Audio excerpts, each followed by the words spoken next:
Assalamu alaikum. I am Dr. Aisha Farhat and I am working with Ministry of Health Saudi Arabia. आपसे मैंने अपनी पहली video share की जिनका topic था प्री कॉन्सेप्शनल काउंसलिंग। उसमें हमने जो एक स्टेप जो मेंशन किया मैंने वो ये था रिगार्डिंग टू वेट कि आपका वेट जो है वो प्री प्रेगनेंसी उसका एक प्रॉपर जो मैनेज करना कि वो विदन नॉर्मल बीएमआई हो, ये आपकी अच्छी प्रेगनेंसी आउटकम के लिए बहुत ज़रूरी है। चूँकि ये एक इट्सल्फ एक टॉपिक था तो मैंने सोचा कि पर्टिकुलरली वो लोग जो ओवरवेट हैं या ओबेसिटी में आते हैं, मोटापा जिसको कहते हैं, और अगर वो प्रेग्नेंट हो जाएं तो प्रेगनेंसी किस तरह से अफेक्ट कर सकती है, how it will affect to mother कैसे अफेक्ट होगी, और जो बच्चा इस प्रेगनेंसी में होगा इस मोटापे का जो अफेक्ट है वो बच्चे को मतलब किस तरह से अफेक्ट कर सकता है। तो regarding to mother and regarding to baby हम ओवरवेट होने को इस वक्त मैं डिस्कस करूँगी, क्योंकि एज आई मैंशन्ड बिफोर कि हमारा नॉर्मल जो बीएमआई है वो 19 to 25 है। अब इसके बाद अपर कैटेगरीज आती हैं कि जी आप ओवरवेट हो गए, और ओवरवेट के बाद ये है कि आप ओबेसिटी में आ गए। तो जितना आपका वेट बढ़ेगा प्रेगनेंसी स्टार्ट होने से पहले सबसे पहले तो हम ये देखें कि क्या प्रेगनेंसी पॉसिबल भी होगी। नो, इसलिए कि बहुत ज़्यादा जो वेट होगा आपका वो सबसे पहले अफेक्ट करेगा आपके फर्टिलिटी रेट को, तो आप कंसीव करना भी चाहेंगे तो आप नहीं कर सकेंगे। इसलिए टू गेट प्रेग्नेंट सबसे पहले आपका वेट कंट्रोल होना ज़रूरी है।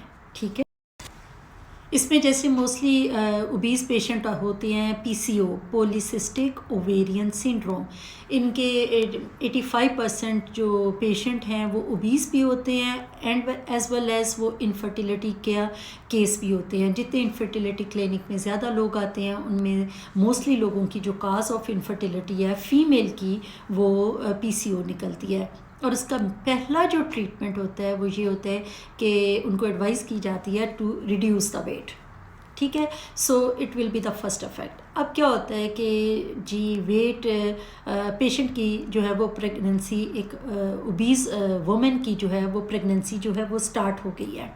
अब अगर वो स्टार्ट हो जाए तो सबसे पहला रिस्क जो होता है ओबेसिटी के साथ, इस मोटापे के साथ प्रेग्नेंट होने का, कि पहले तो ये कि वो हाई रिस्क जो है मिसकैरेज का बढ़ जाता है। इन पेशेंट में मिसकैरेज रेट उन लोगों की निस्बत ज़्यादा होते हैं जो विदन नॉर्मल जो है वेट लिमिट के अंदर नॉर्मल बीएमआई के होते हैं। उसके बाद ये है कि चले मिसकैरेज नहीं है, अल्हम्दुलिल्लाह प्रेगनेंसी जो है वो कंटिन्यू होती जा रही है। तो उससे क्या होगा कि ऐसे पेशेंट में मेडिकल डिसऑर्डर्स के जो अपीयर होने के चांसेस हैं वो बहुत ज़्यादा हो जाते हैं। फॉर एग्ज़ाम्पल नंबर 1 पे आएगा हाइपरटेंशन। वो पहले नॉन हाइपरटेंसिव तो नहीं होंगी, लेकिन जो ही 20 वीक्स होंगे इनके तो 20 वीक्स से इनका ब्लड प्रेशर जो है वो रेस होना शुरू हो जाएगा। ज़रूरी नहीं है कि 20 वीक्स ही हो, कुछ लोगों का उससे पहले भी हो सकता है, लेकिन पर्टिकुलरली 5 माह की प्रेगनेंसी या उसके बाद या 20 वीक्स के बाद ऐसे पेशेंट का, ओबीज़ पेशेंट का जो है वो ब्लड प्रेशर हाई रहना शुरू हो जाता है।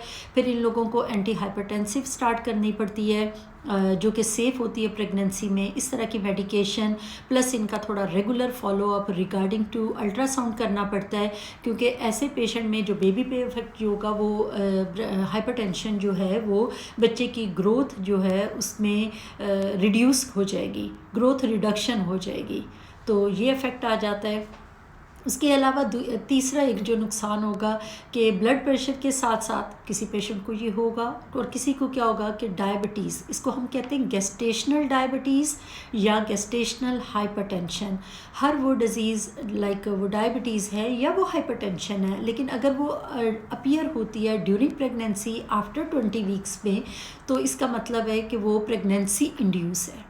हाँ, ये मैं बात आपको अभी साथ साथ बता दूं कि ऐसे लोग जिनको कोई भी साइन एंड सिम्टम प्रेगनेंसी में अपीयर हो जाता है, कोई भी डिज़ीज़, उनमें हाईली चांसेस है कि 5 to 6 years या तो कुछ लोगों को उससे पहले, कुछ को उसके बाद में, it's up to strong family history और it's up to the general health status of the patient कि उनको ये डिज़ीज़ जो है वक्त के साथ ज़रूर हो जाती है। इसलिए वो तमाम फ़ीमेल्स जिनको हाइपरटेंशन, ब्लड प्रेशर या कोई ऐसी डिज़ीज़ जो डायग्नोज प्रेगनेंसी में हुई हो, उसका ख़ास तौर पे प्रेगनेंसी के बाद जो है वो उनका फॉलो अप रखें। अब क्या होगा कि 20 वीक्स के बाद गेस्टेशनल डायबिटीज़ ओबीस पेशेंट को डेवलप हो जाती है, तो फिर इन लोगों को इसका क्लोज मॉनिटरिंग रखनी चाहिए। इसका ऑपोजिट इफ़ेक्ट होता है कि इसमें बच्चा जो है वो गुड साइज़ होना शुरू हो जाता है, ज़्यादा बड़ा होना शुरू हो जाता है अपनी गेस्टेशनल एज के साथ। जिसम में पानी जो है वो कहते हैं कि जी पानी ज़्यादा हो गया, इसे हम पॉलीहाइड्रोमनियस कहते हैं। और जब पानी ज़्यादा होता है तो ये फिर फर्दर प्रॉब्लम भी बच्चे में काज करता है कि वो मेल प्रेजेंटेशन यानी वो नॉर्मल पोजीशन में नहीं रहता, वो ज़्यादा पानी में फ्लोट करता है। एज़ वेल एज़ मदर जब डायबिटिक होती है तो फिर उसको बहुत क्लोज मॉनिटरिंग की जो है वो ज़रूरत होती है, ताकि उसके लिए चाहे वो इंसुलिन पे हो, नॉर्मल अच्छा लाइफस्टाइल अपनाना पड़ता है, रेगुलर वॉक और एक्सरसाइज। तो ये सब चीज़ें जो हैं सिर्फ इस एक प्रॉब्लम की वजह से कि आपका वेट नॉर्मल नहीं था प्रेगनेंसी से पहले और आपकी प्रेगनेंसी स्टार्ट हो गई, तो आप किस तरह से अफेक्ट हो रहे हैं। अब आप ये चीज़ें खुद ही देख लें। उसके बाद ये होता है कि पेशेंट को ज़्यादा ओबीस पेशेंट में सबसे ज़्यादा चांसेस वो डीवीटी, डीप वीनस थ्रोम्बोसिस, मुझे इसका उर्दू नहीं आता, लेकिन इसमें ये क्या होता है कि ये जो ब्लड वेसल्स जो होती हैं, वेंस जो होती हैं हमारी टांगों में हो सकती हैं या पेल्विक्स की, मोस्टली टांगों में होती हैं, राइट या लेफ़्ट, डिफरेंट पेशेंट की डिफरेंट है। तो उसमें क्या होता है कि वो उनमें जो है थोड़ा प्रॉब्लम आ जाता है, अच्छी ब्लड सर्कुलेशन नहीं रहती वेट ज़्यादा होने से, जिससे स्वेलिंग टांगों में शुरू हो जाती है और ये फर्दर आपको लाइफ रिस्क में भी लेके जा सकती है।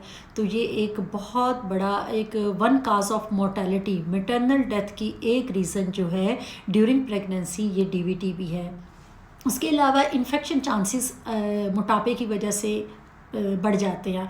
वो ऐसे फॉर एग्ज़ाम्पल एक पेशेंट है, जब उनको डिलीवर किया गया, उनका सजेरियन हुआ, अब उनका इतनी वो मोटी हैं, वो सब हैं, तो उनको वुंड इन्फेक्शन, वो जो स्कार प्लेस होगी वो उनकी इतनी फ़ैट एब्डोमेन की होती है, उसके ऊपर गिरी रहती है, प्रॉपर हाइजीन नहीं वो रख पाती हैं, तो उससे क्या होता है वुंड इन्फेक्शन होना शुरू हो जाते हैं और इनकी काफ़ी ज़्यादा यानी इनका प्रोलॉन्ग हॉस्पिटल स्टे हो जाता है, whether due to some kind of DVT. बाज़-औक़ात ये डीवीटी की वजह से हॉस्पिटल में ज़्यादा आम पेशेंट से डबल ट्रिपल टाइम ये लोग ज़्यादा गुजारती हैं, या फिर ये है कि इनको इन्फेक्शन, और वो भी इन प्रेगनेंसी भी इनमें नॉर्मल इन्फेक्शन के चांसेस ज़्यादा हैं, लेकिन postoperatively due to this one इनकी इस ओबेसिटी की वजह से भी ये है।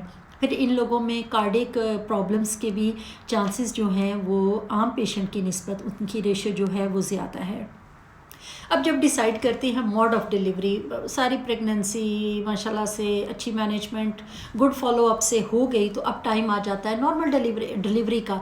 तो ये डिसाइड करना इन पेशेंट में कम चांसेस होते हैं नॉर्मल डिलीवर होने के, आम एक हेल्दी फीमेल की निस्बत।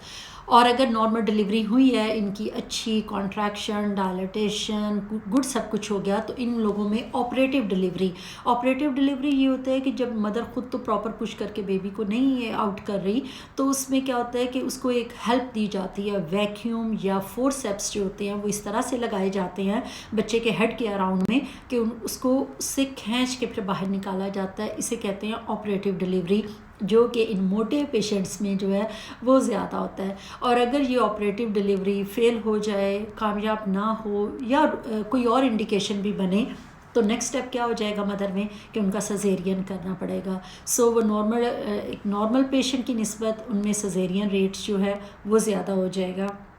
और सिजेरियन जब हो जाता है, उसकी जैसे मैंने वुंड इन्फेक्शन वगैरह बताया, उसके अलावा इन ओबीस पेशेंट में अनफॉर्चुनेटली उसके बाद पीपीएच, पोस्ट पार्टम हेमरेज, ये जो कुछ लोगों को ब्लीडिंग वगैरह स्टार्ट हो जाती है इवन नॉर्मल डिलीवरी या सिजेरियन के बाद, तो इसमें एक रीज़न जो है वो हाई बीएमआई भी है, उनका मोटापा है, क्योंकि यूट्रस प्रॉपरली कॉन्ट्रैक्ट नहीं करता है, जिसकी वजह से या मल्टीपल फैक्टर्स और हो सकते हैं, तो अनकंट्रोल्ड ब्लीडिंग हो जाती है, जो कि एक most important cause of mother death जो है वो पाकिस्तान में है, क्योंकि ब्लड अवेलेबिलिटी या होम डिलीवरीज़ और ये इन चीज़ों का ट्रेंड अभी तक भी चल रहा है। स्टिल अभी तो लोगों ने बहुत अच्छा फॉलो अप लेना शुरू कर दिया, बट इंटीरियर में स्टिल इट्स गोइंग ऑन। तो ये क्या होता है कि उससे जो है वो पोस्टपार्टम हेमरेज जो है उसके चांसेस ज़्यादा हो जाते हैं, एंड फाइनली क्या होता है, ये चीज़ें जो है ये मैटरनल डेथ काज कर सकती हैं। एंड ऑफ ऑल, एक चीज़, आप एक अच्छा हेल्दी लाइफस्टाइल जो आपके बीएमआई को नॉर्मल रखें, आपको कितनी प्रॉब्लम से बचा सकता है। अब आप ये खुद ही इस लिस्ट को देख लें। अब ये तो हमने मदर से रिलेटेड बात की।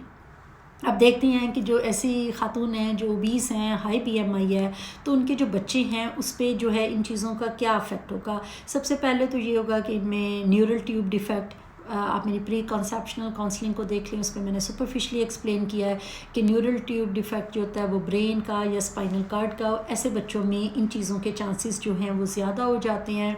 दूसरा ये है कि चूँकि इसमें डायबिटीज़ मदर को हो जाती है, तो इन रिटर्न बच्चे जो हैं वो लार्ज फॉर डेट अपनी गेस्टेशनल एज से ज़्यादा बड़े हो जाते हैं। अगर ब्लड प्रेशर होगा तो वो अपनी एज से छोटे रह जाते हैं, और ये दोनों सिचुएशन ही नॉर्मल में नहीं आती। अगर ये बच्चे लार्ज फॉर डेट हो जाए और एज आई टोल्ड यू कि पानी बहुत ज़्यादा हो जाता है, एमनियोटिक फ्लूइड जिसे हम कहते हैं, उसमें बच्चा फ्लोट करता है, तो वो बहुत ओवर एक्सटेंडेड आपका पेट कर देता है, तो उससे प्री टर्म डिलीवरीज़ के जो हैं वो चांसेस जो हैं वो ज़्यादा होना शुरू हो जाते हैं। अगर बच्चा बहुत बड़े साइज़ का हो गया है तो उसकी नॉर्मल बड़े साइज़ का क्यों, अगर डायबिटीज़ एज आई टोल्ड, तो ये को रिलेट कर रहा है कि जो मदर को प्रॉब्लम होगी वो बेबी में किस तरह से आएंगी। तो इस तरह से ये छोटी छोटी सी सुपरफिशली सी मैंने कुछ आपको वो बता दिया कि बीएमआई ज़्यादा जब खातून का होता है या वो ओबेसिटी में होती हैं, तो ये प्रेगनेंसी मदर को और बच्चे को कैसे अफेक्ट करती है। तो मैं अपनी सब बच्चियों को हर चाइल्ड बेयरिंग एज में जो औरतें इस वक्त गुजर रही हैं, मैं उनसे बाकायदा ये रिक्वेस्ट करूँगी कि काइंडली अपने बीएमआई को, बॉडी मास इंडेक्स को नॉर्मल रखने की कोशिश करें, विद अ नॉर्मल रेंज करें। जब तक आपका अपने बच्चे, आपकी फैमिली कंप्लीट नहीं होती, अपने आप को इन कॉम्प्लिकेशन से बचाएं, बल्कि इसको कंटिन्यू रखें ताकि आप फ्यूचर में भी एक अच्छे हेल्दी लाइफ स्टेटस जो है वो इंजॉय कर सकें। होपफुली आपको मेरी ये वीडियो जो है इंफॉर्मेटिव और होपफुली ये आपको अच्छी लगी होगी। तो मैं चाहूँगी कि आप प्लीज़ इसे अपनी फ्रेंड्स से, रिलेटिव से, सिस्टर्स से और चाइल्ड बेयरिंग एज में जो आपके सराउंडिंग में हैं उनके साथ प्लीज़ शेयर करें, ताकि वो लोग इसको सुनें और इसको फॉलो करने की कोशिश करें, अपने हेल्थ स्टेटस को बेहतर करें और अपने आप को इन सारी कॉम्प्लिकेशन से बचाएं।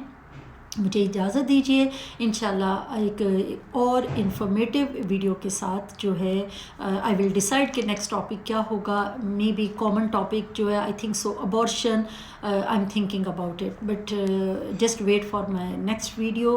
आप इस चैनल को सब्सक्राइब कीजिए, बेल आइकॉन को प्रेस कीजिए, ताकि आपको जो भी वीडियो आने वाले टाइम में मिले और तो आप उनको देख सकें। और आप अपने कमेंट सेक्शन में लिख सकते हैं। अगर आप किसी चीज़ की ज़्यादा डिटेल आप चाहेंगे तो मैं उस चीज़ पे स्पेशली वीडियो बनाने की कोशिश करूँगी, जब मैं पहले सारे इम्पॉर्टेंट टॉपिक जो हैं, जो जनरल इम्पॉर्टेंट टॉपिक हैं और जनरली ये अवेयरनेस के तौर पे जो इंक्लूड होते हैं, तो मैं चाहूँगी, क्योंकि मेरा मकसद है आप लोगों में एक जनरल अवेयरनेस क्रिएट करना, and I will be happy अगर इसमें से किसी भी बंदे को कोई भी फ़ायदा मिले और वो अपनी उसका लाइफ स्टेटस जो है और उसकी प्रेगनेंसी है वो बेहतर हो जाए।